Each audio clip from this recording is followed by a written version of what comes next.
Great day, name's Daniel with Royal Roofing here on Celtic Terrace Drive, corner lot property for Henry Johnston.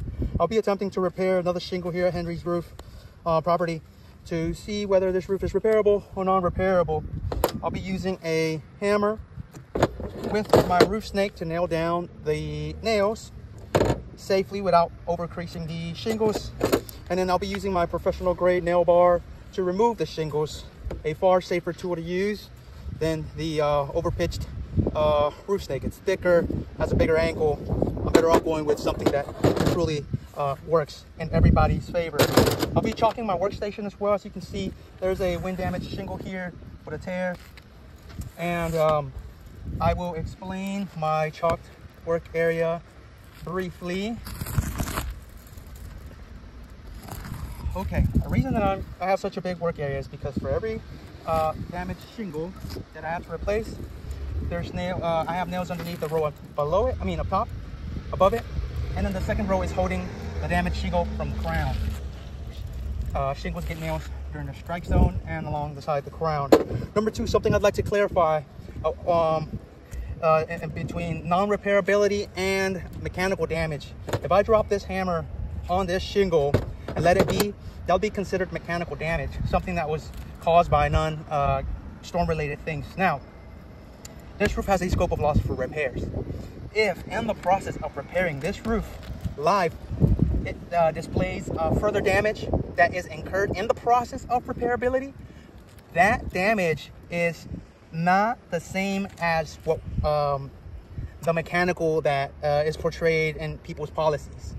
Of course, if there's a hammered down shingle, Henry's policy would not cover that. Now, if a storm pass damaged a shingle like this one, the repair protocol calls to remove and replace the shingle, and these get damaged because they can't handle the pliability, the flexibility, and the adhesion measures that they should in the process of repairing this shingle right here. We now have a non-repairability problem because the problem that this one has been passed over to the next row and the next row and the next row, which is why there's a lot of roofs that get replaced through, or a few that get replaced through non-repairability, so that everyone's covered, so that his roof can be warranted, so that it matches, so that there's no liability issues from the contractor's behalf or State Farm's behalf. So that's why I'm recording this live. I wanted to clarify that there's no mechanical damage here that I can really point at. Nothing has been mitigated with. Aside, there's a little bit of damage here from another crease shingle, which is fine because we need to break that seal anyways. But everything else around here is fine, other than this damaged shingle. So, without further ado, this is a live take. If damage is incurred, if these shingles begin to delaminate, if the adhesion strip from the shingles above the damaged shingle are stuck to the shingles below it, it already has been compromised because 35-year shingles have an adhesion strip right below them that is supposed to adhere to the shingle below it, not as you see here, where it's melted onto the shingle below. The shingles below should not have an adhesion strip unless it's a 3-tab. When it's a 3-tab roof, the adhesion strip is on the strike zone. When it's a 35-year roof, double laminate, the adhesion strip is on the bottom and on the back side of that shingle that's being installed. It's that shingle's duty to adhere back. It's not the shingle below's duty to hold it. So this shingle has no responsibility on holding this shingle down. It's this shingle's responsibility alongside its dragon teeth to retain those 115 miles per hour winds, or 60, 65, 85. These roofs that are double laminated should be rated over 85, 95 and above. So without further ado, I just wanted to give that educated point of view first, so that the damage, if any damage is incurred in the process of repairing this roof, it is not seen as the wrong type of mechanical. So here we go. Damaged shingle, of course, has no seal. Row above it,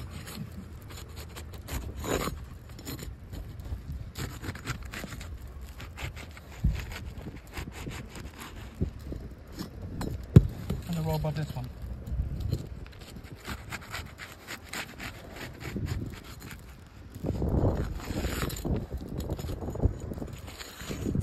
Seals are broken. I'm ready to remove the nails.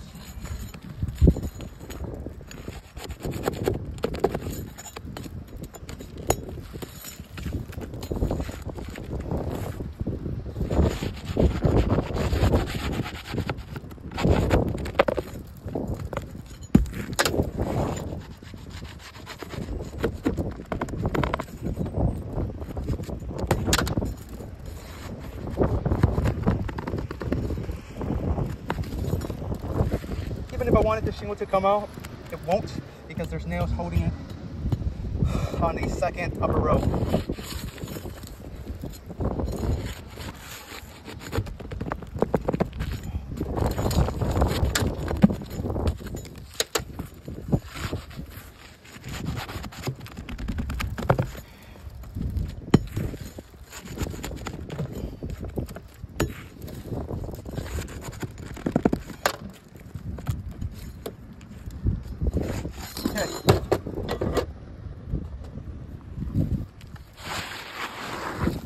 Shingle is removed. This is a damaged shingle. I don't want to mess with it too much because it'll begin to just break all on me. But as you can see, I mean, this is the age of this roof. This is what delamination looks like. This is what delamination looks like over here. And it's an easy process. I mean, this is butter. This shingle right here is butter. End results, even though we haven't replaced the shingle yet, but end results here, let's take a look lively. Live take. We have some, okay, check it out. Play the video back. This was damage that was not here initially. Okay?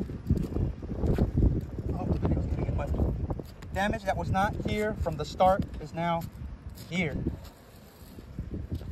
The adhesion, like I mentioned, should be on the dragon teeth, and it should be on the shingle itself from the bottom, not on the shingle below it. And so we have a problem here similar to this one that we can compare, where this one here is beginning to flap, it's beginning to crease. What comes next is that this roof is not even going to do this. It's basically going to do the same thing as the shingle right here. This is the damaged shingle. This is a shingle that was approved. This is a shingle that has been compromised in the process, in the attempt to repair. Therefore, at the moment, it wouldn't be a conscientious move for me to install a new shingle when this guy has to come out. These guys have to begin to come out. And here's another thing. Here's another thing about this, that what's going to happen here. If this is left undone correctly, which would be to remove and replace these shingles as well, because we don't want to have warranty or liability issues by trying to do something that is not by code or by the books. This, if left undone, can be very problematic for Henry in the long run, because, example, this shingle right here. I mean, I can play with this one all the time and show you that you can't really see the delamination until you take it off. But unlike us, water does not need eyes to find its way through weepholes. The damage that this shingle has been passed on to these in the process to repair, in the attempt to repair, leading to a non-repairability case, not a storm-related case, not a water damage-related case, not a hail-related case, not a wind-related case. It has moved from storm to repairability, and from repairability, it is showing non-repairability. It is showing that the ideal way to replace this so that there's a proper warranty, non-liability issues. Furthermore, taking care of Henry Johnston, your client, who's been a customer for a very long time, this video is going to show what his roof is looking like, what needs to be done initially, and furthermore, be able to educate you guys on what a non-repairable roof